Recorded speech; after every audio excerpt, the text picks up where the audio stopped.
Bonjour, aujourd'hui nous allons parler de Oro, la cité perdue de Agustín Díaz Yanez.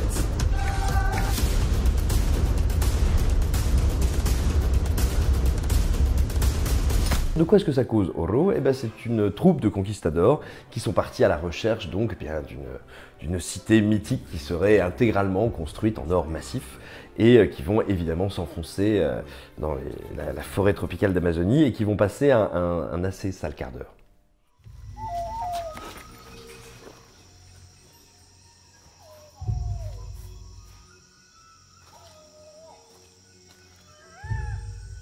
¿A qué distancia están? No distancia. Están aquí. ¡A cubierto!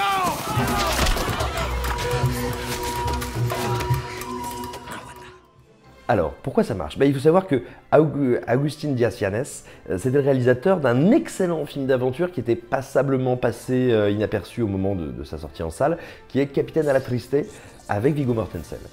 Si vous avez vu ce film, vous devez vous rappeler que c'est un mélange à la fois d'énormes soins visuels et d'un certain classicisme assez assumé. C'est également ce qu'on va retrouver là. C'est-à-dire que préparez-vous à avoir absolument tout le grand catalogue de la grande aventure qui tourne mal. Tout, des attaques animales aux frictions bien sanglantes avec les indigènes, avec la perte d'orientation, avec la folie qui guette, avec ce moment un peu trouble où les ambitions et la cupidité des uns finissent par complètement détourner l'expédition de son but premier et par tout détruire. C'est-à-dire que voilà, le réalisateur, plutôt que d'essayer de totalement renouveler ou de prendre à l'envers le genre, nous propose vraiment un grand film épique extrêmement respectueux de ses codes. Et il ne se contente pas juste de les citer sans en faire grand-chose, il le fait vraiment avec un soin assez méticuleux de sa construction dramatique, ce qui fait qu'on est vraiment dans une aventure qui nous prend très vite aux tripes. Ce qui est également très plaisant, c'est qu'on sent que le cinéaste est extrêmement compétent pour ce qui est de réussir à tirer le meilleur d'un budget qu'on devine relativement modeste. C'est-à-dire que ce soit en mélangeant les extérieurs et les intérieurs très finement, le décor naturel et les studios avec beaucoup d'intelligence, il donne un sentiment quand même d'ampleur, ou de vrai souffle épique qui fait beaucoup de bien et qui est devenu assez rare, moi, je trouve, aujourd'hui au cinéma. Une autre des forces du film, c'est son casting. C'est bien simple, si vous connaissez bien et que vous aimez le cinéma espagnol, vous allez prendre votre pied parce que vous allez retrouver beaucoup de comédiens de très haut niveau dans le film et que vous aurez sûrement plaisir à retrouver.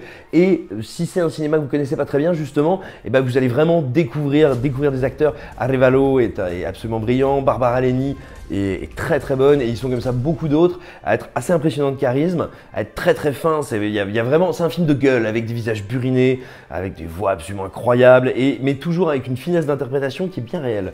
Donc ça permet voilà, au film de nous emporter assez loin, assez fort.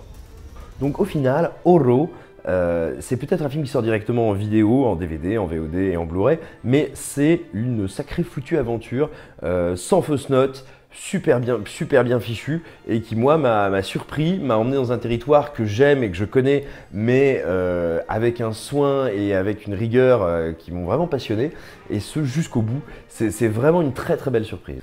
En conclusion, si cet été vous avez envie de voir autre chose que des super-héros en collant ou des requins géants en images de synthèse, vous feriez peut-être bien de tenter un petit peu cette aventure-là qui se passe du côté des conquistadors et des cités perdues. C'est quelque chose vraiment de très bien fait et d'assez envoûtant. Oro, la cité perdue. Voilà, on espère que cette vidéo vous aura plu. N'hésitez pas à la partager, à la liker, à la commenter, à nous dire ce que vous pensez de ce qu'on pense. Et puis voilà, on vous souhaite un très bon été, on vous dit à très bientôt. Salut!